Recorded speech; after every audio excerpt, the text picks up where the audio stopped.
Hello, this is Gordon Goldsborough. I'm with the Manitoba Historical Society, and I'm also with the Manitoba Agricultural Museum. And for this presentation today, I thought I would talk about a topic that is relevant to both places, relating to the agricultural history of Manitoba. Now, I think most people know that Manitoba has a rich agricultural legacy, and it goes back at least to 1812 with the arrival of the Selkirk settlers. So for over 200 years, Manitoba has been involved in agriculture. And at one time, grain elevators like the one that I'm showing you here were a commonplace sight. People today, even now, connect the prairies with grain elevators. Essentially, they are a prairie icon. And yet, the numbers of them are decreasing rapidly, and numerous ones around the province are abandoned to one extent or another. So that's the subject of my presentation today, the remaining wooden grain elevators of Manitoba. Now, for the last 10 years or so, the Manitoba Historical Society has been mapping historic places around the province, and we have mapped so far almost 8,000 places. Among the places that we are mapping are grain elevators. So there's two categories that are shown here that are relevant to our conversation today. The buildings, which represent the grain elevators that are still standing. Now, although it says, of course, that we've mapped 3,000 or so, that doesn't mean the number of grain elevators. That's buildings of all kinds. And I'll come back a little bit later and talk about the number of elevators specifically. But we're also mapping what are called locations. And what that means essentially is that it's a spot where something used to be. And in the case of the grain elevators, we are mapping even the ones that are gone today, the ones that all they're left is just the memory of the grain elevator having been in a particular spot. We are mapping that as well.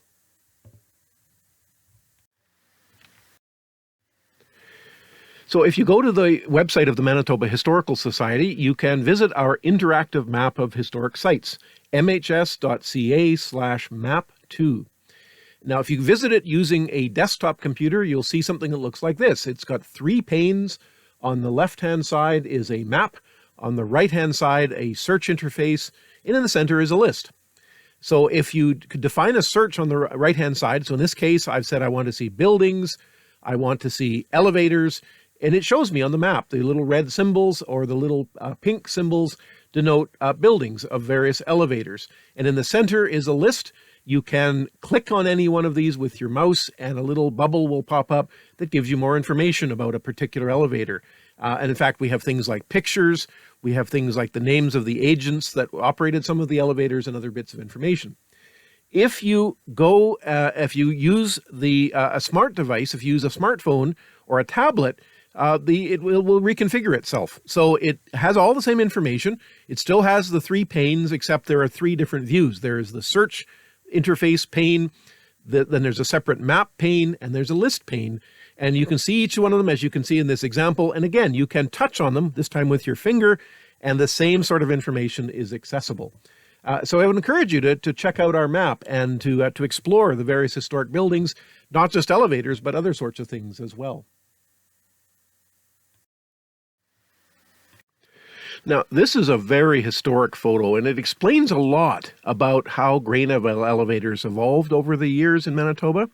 This picture, which we think was taken around 1911 in Niverville, Manitoba, shows what I call the 3 generations of grain elevators in this province.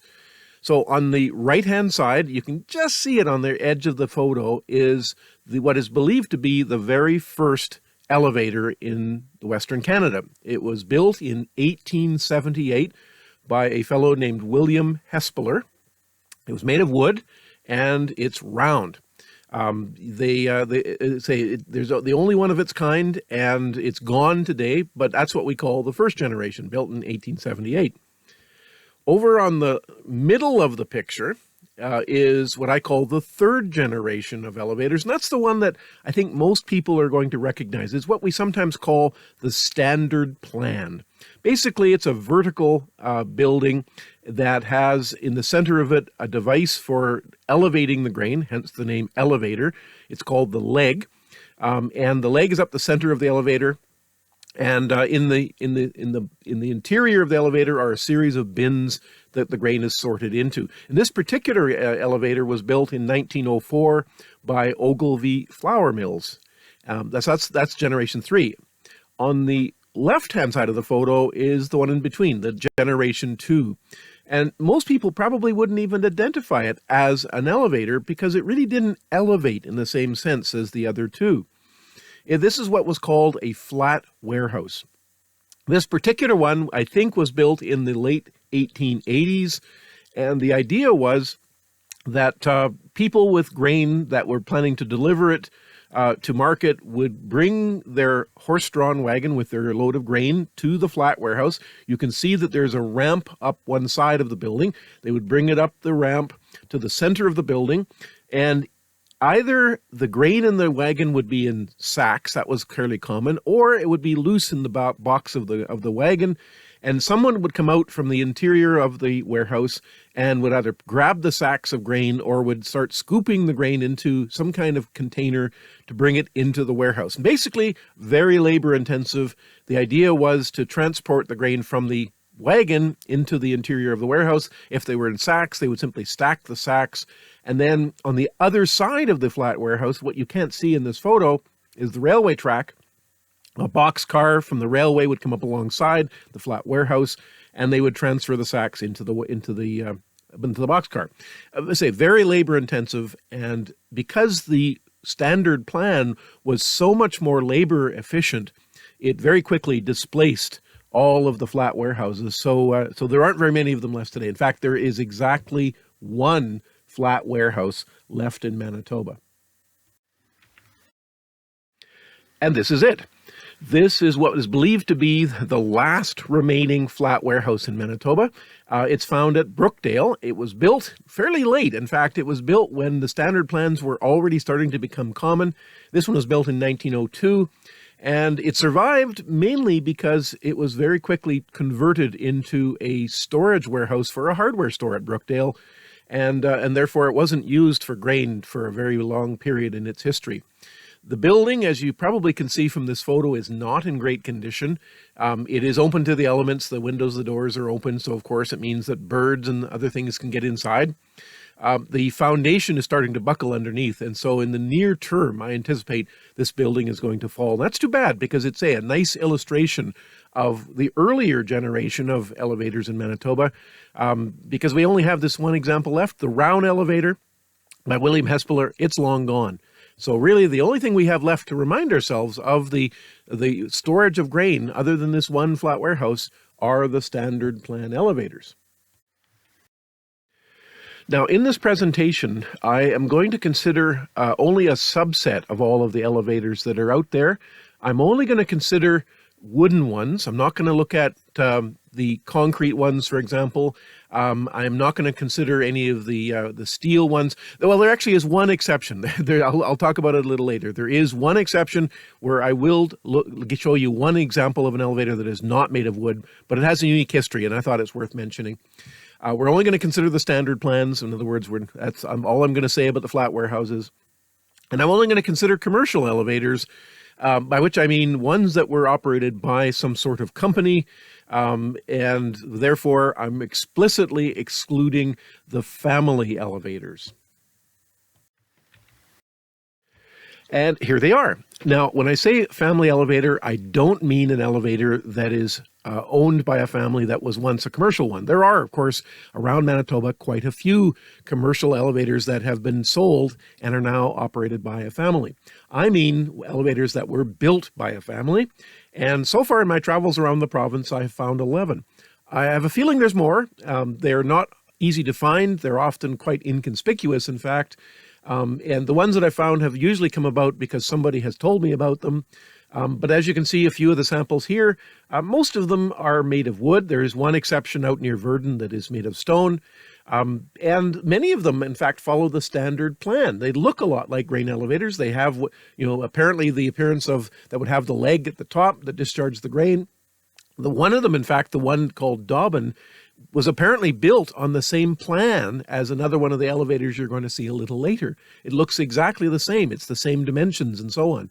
It's just it was never used for commercial purposes. So I'm not going to consider the family elevators, but there are still a number of them around the province. As far as I know, none of them are in use for grain storage, but I'm prepared to be corrected. There may be people out there that are using their grain elevators, and I'd love to hear from them if that's the case. Now, of course, the story today is abandonment.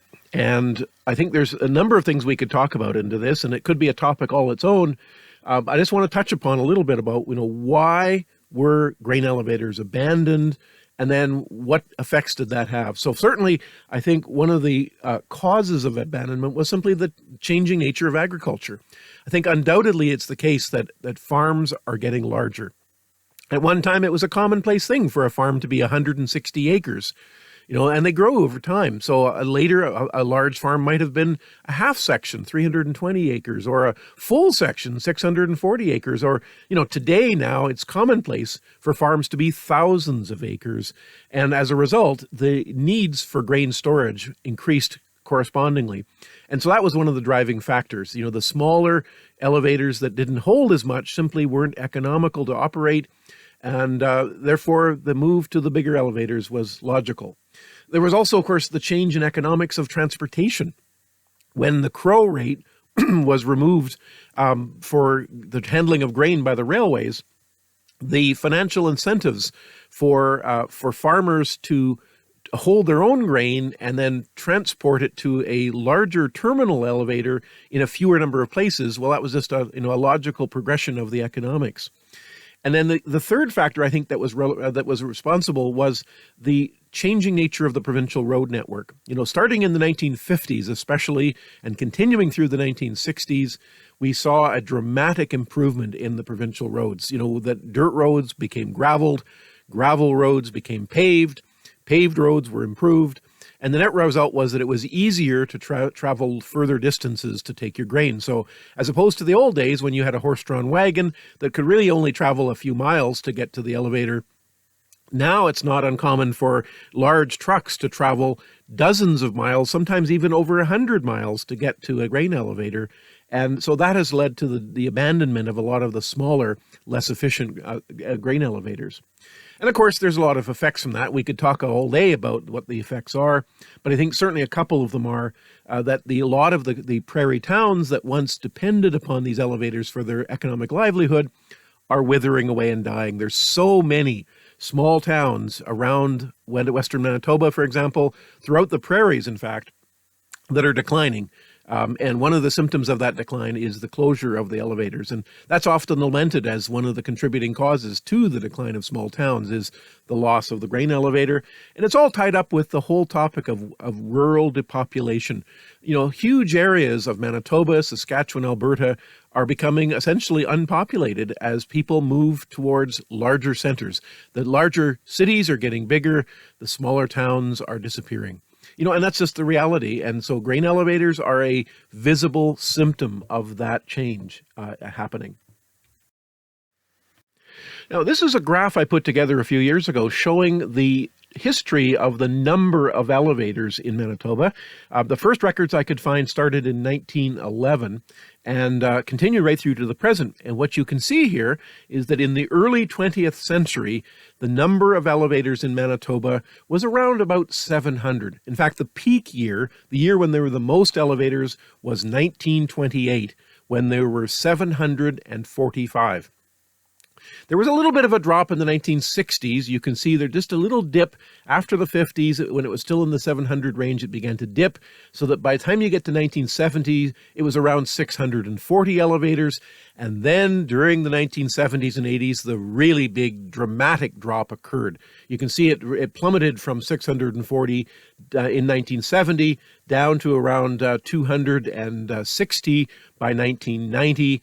It continued to drop through the 1990s, and then in 2000 there was a dramatic drop when many of the elevators that we see around the province closed, and it stabilized more or less around the 2000 period, so that now the number of elevators in the province is around about 80 to 85.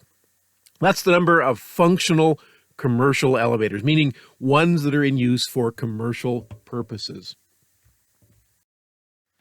So coming back to our map of historic sites, what I've done here in the search pane is that I've told it I want to see buildings, I want to see grain elevators, and I do not want to see family elevators. And that's why I put not family in the search term here. So this is going to show me only commercial elevators.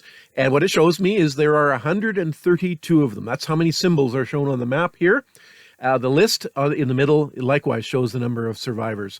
And I went around this list. I looked through all of these 132 to see if I could determine their status. And it appears to me, anyway, that about half of them are in some level of use. And I know that's hard to define. I'll talk a little more about that as the presentation continues. But roughly half of them are still in some level of use. About a third of them are abandoned. And again, I realize that's a little hard to decide on sometimes too. And, well, about 17%, I just wasn't able to tell. You know, they may be in use, they may not be. It's really hard to tell in those remaining ones. But what it says basically is that as many as a half, if you think of all of those 17% maybe as being abandoned, then basically it says that half of them are in use, half of them are abandoned. And that really says something about how the nature of agriculture has changed through the years here in Manitoba.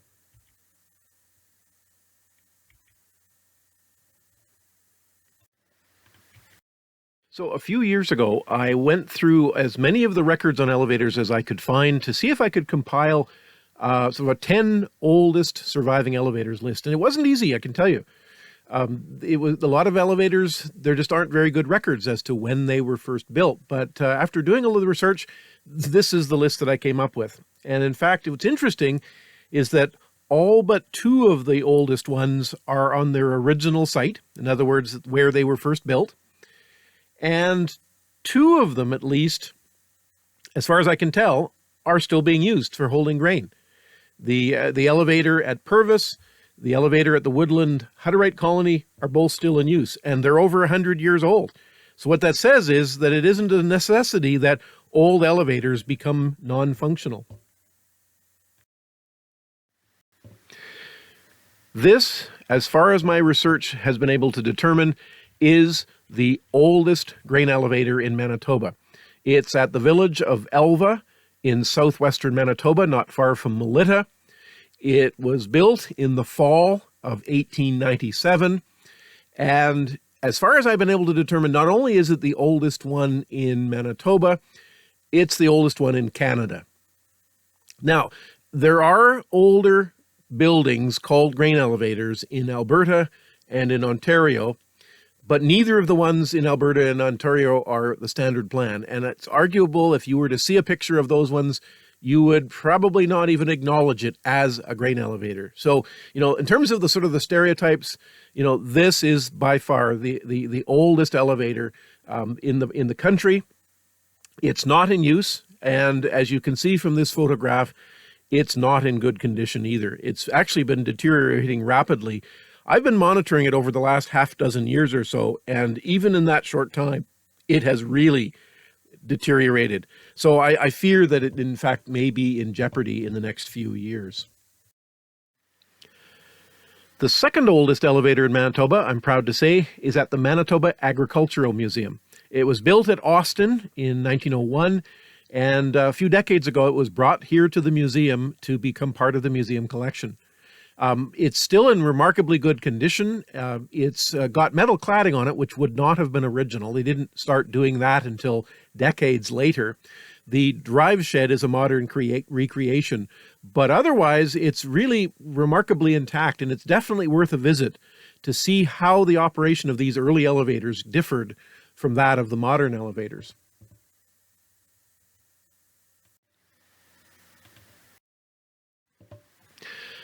The third oldest elevator in Manitoba is the one at Cameron, which is probably a place you've never heard of. It was a small railway siding in southwestern Manitoba. There were at one time 3 elevators at Cameron. This is the last of them, the one owned by the Lake of the Woods Milling Company. And you can tell that because proudly emblazoned on the side was the company's signature product, 5 Roses Flour. Now, the elevator itself was closed in 1970, so 50 years ago. The railway line was removed also in the 1970s, although you can still kind of see an area in the crop where the line used to run. And here, 50 years later, the elevator is still standing, surrounded by crop. The time has not been kind, unfortunately. As you can see, a number of the metal panels have been torn away. The drive shed has a conspicuous sag in the middle. But in fact, when I was back visiting it last year, I noticed the drive shed had now fallen. So, time is taking its toll on these old elevators. Here is the last wooden elevator at Killarney coming down, or at least the last one in the downtown part of the city. There's actually another wooden elevator on the outskirts, but this is the last one right in downtown Killarney. An elevator built by United Grain Growers in 1953, and it came down 3 years ago in 2017. The machine you see working here that is causing the elevator to fall actually appears in several of my photos because it's belongs to a fellow who is doing quite a lot of demolition of elevators across the prairies, and in fact you'll see it again in just a moment. Here it is working at Sanford. I was there in the winter of 2019, a little over a year ago, to see the last moments of the elevator at Sanford. This one was particularly significant to me. It was one where my family had delivered grain over the years. And one of the things that struck me witnessing this elevator coming down is how remarkably fast the demolition took place over. 20 to 30 minutes from start to finish, from when it was standing to when it was on the ground. That's all it took for this elevator to be gone.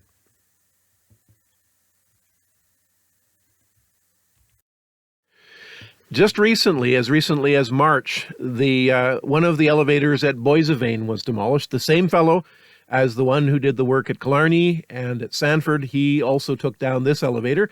It was noteworthy, I think, because it had a very beautiful, very colorful mural painted on the side of it that demonstrated the inner workings of an elevator.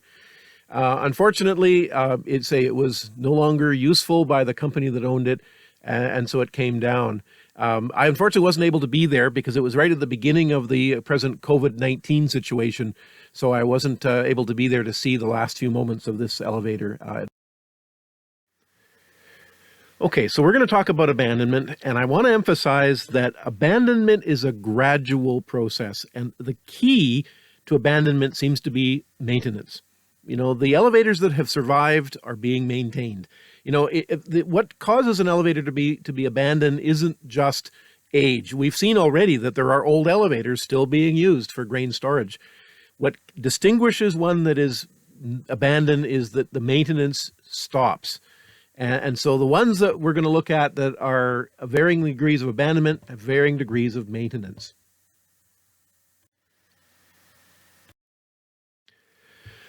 So we see here a few of the elevators that are in regular use that are still readily and actively maintained. They all have metal cladding, with the exception of one, and the metal cladding is maintained. So if any of the panels are lost, they're rapidly replaced. That's key, I think, because it prevents the damage caused by the penetration of weather. It isn't a function of age, although most of these are fairly new, built in the 70s onwards. But as we can see, the one at Purvis is still readily being used. And what it says is that age is not what determines abandonment, it's maintenance. I also want to point out the elevator at Quadra. Yeah, it's the one exception to the rule about the wooden only.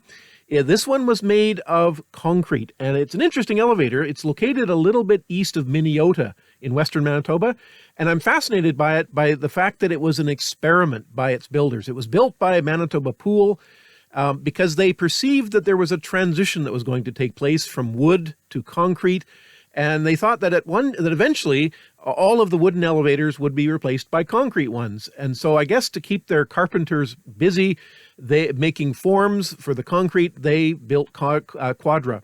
It was built at a cost of something like $2 million. It was closed and is still in the hands of a farmer who uses it for his own private purposes. But I worry that, all that it takes is the neglect of maintenance and the abandonment process begins.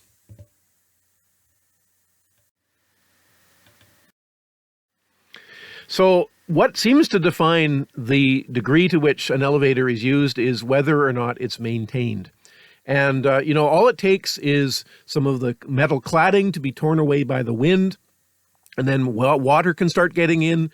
All it takes is for doors or windows to be left open, and then animals or vandals can get in. If anything happens to the leg that damages it so that it requires expensive repairs, or frankly, if just routine maintenance is neglected, all it takes for some of these survivors to be abandoned is some event like that, and they start declining. And I think that's the beginning of the end, when maintenance is neglected. So here are some of the elevators around the province that I've admired where it appears that maybe the maintenance isn't happening as often as it could. So for example, the elevator at Arden, when I was there a few months ago, I noticed that numerous metal panels had been torn away probably by wind. And when I asked, I was told that they simply hadn't been around to maintain it in quite a while. And this is worrisome. But sometimes what appears to be a perfectly well-maintained elevator in active use is nevertheless demolished. I think, for example, of the elevator at Justice, northeast of Brandon.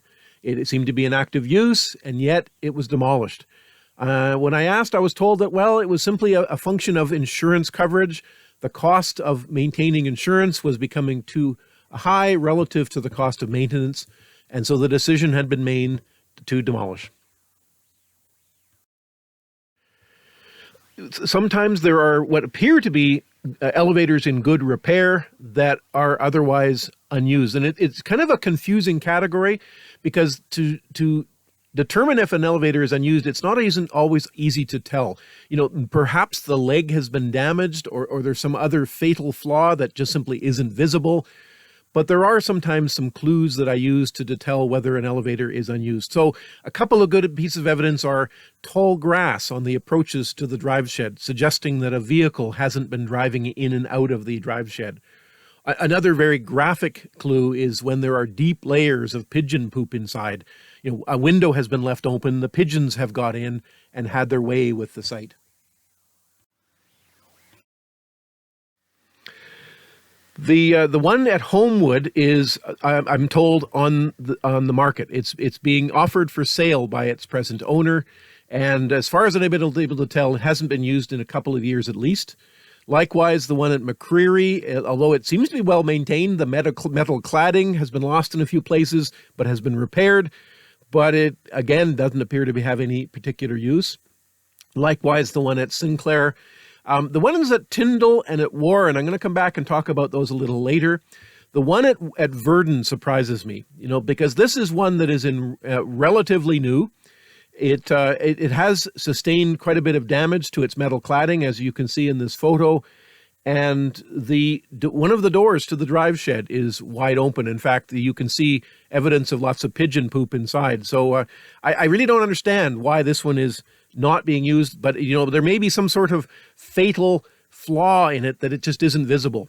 All it takes is for the leg to be damaged, and that repairs to the leg can sometimes take considerable resources. It may simply just not warrant the expenditure, and so I just don't know why some of these aren't being used. But there are clearly some elevators around that are not being used. The last category that I'll discuss are what I would call the elevators that are beyond help. In other words, ones where they are so badly deteriorated that it seems to me there's no likelihood that they can ever be used again. So here's a partial list. It is by no means all of them. For example, we have a couple of elevators at Barnsley that I visited actually not long ago and are really in bad condition. In fact, it seems to me that in the near term, at least one of them may come down. Likewise, the one at Harmsworth that I showed you at the very beginning of this presentation, it's also in poor condition. In fact, all of these to some extent are in poor condition. The one at Oberon is probably one of the most photographed elevators in the province. It's quite picturesque because of the paint that's flaking off its sides. And over the last 2 or 3 years, I've seen numerous photos that have gradually shown the deterioration. So, for example, the drive shed is pulling away from the elevator. And the last photo I saw from it from last fall, It showed a very great gap, a large gap between the drive shed and the elevator. So I think, that's a sign that the drive shed will fall very soon.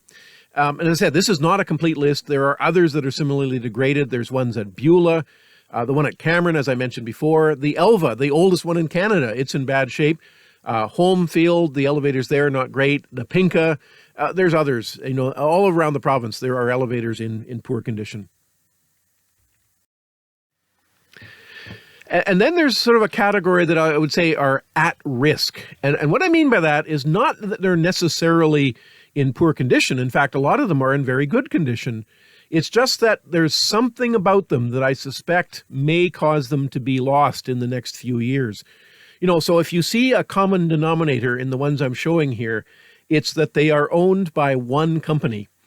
That company has been actively demolishing its wooden elevators during the last 3 years.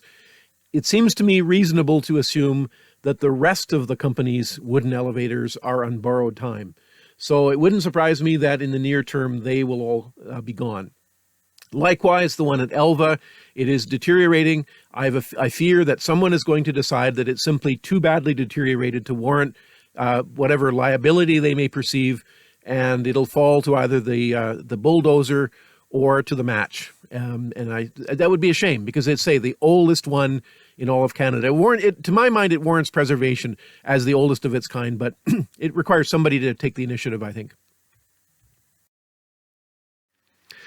So I'd like to sort of start wrapping up by considering the elevator at Tyndall. Well, in fact, the elevators at Tyndall and Warren, because they actually share something in common. They were both built around the same time. They were both built in the late 1940s, following essentially the same plan.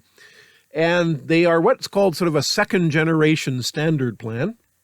Both of them are in good general condition. There are problems with each one of them, as there are with any elevator. You have to continually maintain them. But what's unique about the one at Tyndall compared to the one at Warren is that it is, I think, it's more intact, let me say that the one at Tyndall was closed by its owner. It was owned by Manitoba Pool. It was closed in 1971. And that, ironically, was a good thing for its preservation, because it was sold and the new owner did not do many upgrades to it. So, in fact, the interior of the elevator is remarkably intact. It has the original scale. In other words, it wasn't converted to a digital scale as many of the elevators were through the 1970s and 80s. It has the original dump lift. So, at one time, trucks didn't have hydraulic lifts. So in order to dump the grain in the truck, you actually had to hook onto the front of the truck and lift the truck so that the front of it would tip upwards and cause the grain to pour out the back. Well, this elevator at Tyndall still has that original manual dump lift as compared to the later elevators that did not. It has the original leg. It has the original office, which was separate from the elevator. They weren't attached as they were in later years. And inside the office is the original desk. In fact, it's still there because it's so big, the desk, that I don't think it could be brought out through the door, that it's simply larger than the door of the office. So all of these things define the elevator at Tyndall. By comparison, the one at Warren, although it was built at the same time, it was kept by Manitoba Pool. In fact, it was later owned by Agricor, the successor to Pool, and in 2000, Agricor closed it, but after upgrades had already been made. So in other words, it's much less intact from its original configuration. So, if you had to say which of these two elevators should survive, it seems to me there's a better case for the one at Tyndall, simply because it's so original. In fact, it still has an old balloon annex attached to it compared to a crib annex at the one at Warren. But I fear that neither of them is going to survive. It was hoped at one time that the elevator at Tyndall would be moved to Beausejour to join the Broken Bow Beausejour Museum. Unfortunately, this plan has not progressed. It now seems likely to me that the elevator will be demolished at Tyndall to make way for residential development. Again, too bad, and especially because it's one of the last elevators in eastern Manitoba.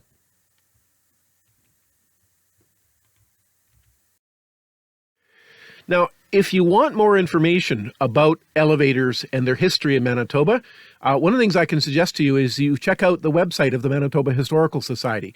We are documenting as many of the elevators of Manitoba as we can, not only the survivors, but also the ones that are gone. I said before, we are mapping the locations of ones that are gone, and we're trying to collect information about those elevators. Things like who were the names of the agents that worked in the elevators? What are some stories about their operation? If they are gone, when was the demolition? And other details. We're looking for information. So if anybody can help us, we're glad to have it. In addition to that, I also do a weekly column in the Manitoba Cooperator paper called This Old Elevator. And I provide a short story about the various elevators around Manitoba. And I'm always looking for, say, new information. So if anybody is willing to share, by all means, contact me. So in wrapping up this presentation, I would first like to just point out that this is an ongoing project of the Manitoba Historical Society, and we are looking for information. And if you wish to contact me either to share more information or to ask about certain elevators that you simply want to know about, by all means contact me. My email address is given here, gordon@mhs.mb.ca. And I'll just ask you if any of you recognize where I am in this picture. In fact, I'm standing inside the balloon annex of the Tyndall elevator. I had an opportunity to get inside it a few years ago, and someone took my picture, and I just love what this looks like. In fact, I was contacted one time by a person who said when they were a child, they remember going inside the balloon annex and swinging from the bars. And I can relate because I've done that. Anyway, thank you for your attention today. I hope this has proven interesting. And if you have any information to share, or if you would like more information, that you'll contact me. Thank you very much. Bye-bye.